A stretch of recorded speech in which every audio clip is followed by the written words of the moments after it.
We imagine that the culture and tradition of the Senate can be achieved by simply watching us on television.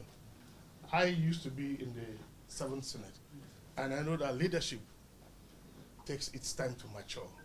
Let's support the nominees, the candidates, and the senator-elects that our party have thrown forward. And I know that I'm also supporting people who have capacity and content. Senator Akpabio, you are my personal friend, and you know I know you very well. You have a generous heart. You have capacity. You can give your right eye for a friend and brother. I want you to demonstrate to this country that Nigeria has matured. Let us rise above the politics of religion and sentiment. Let us have structured economic policies that can take this nation out.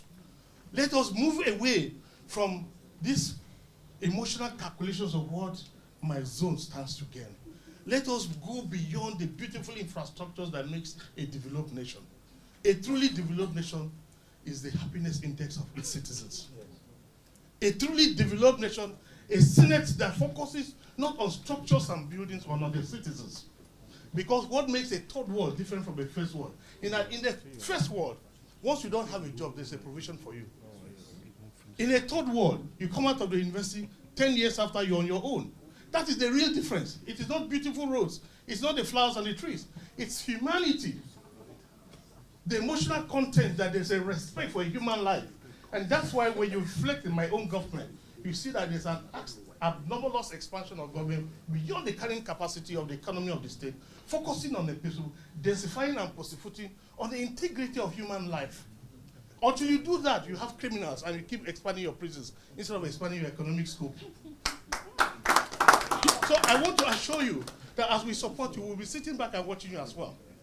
We will be in a haste to call you to order when we see that we are moving away from the principles and ideals of getting Nigerians to have this respect that the whole world wants. Let me conclude by sounding an early warning. That please, it's just enough for us to endorse them.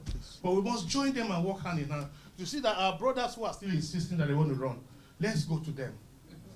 Let's celebrate them. Let's worship them. Let's show them love. It is only love that drives our hate.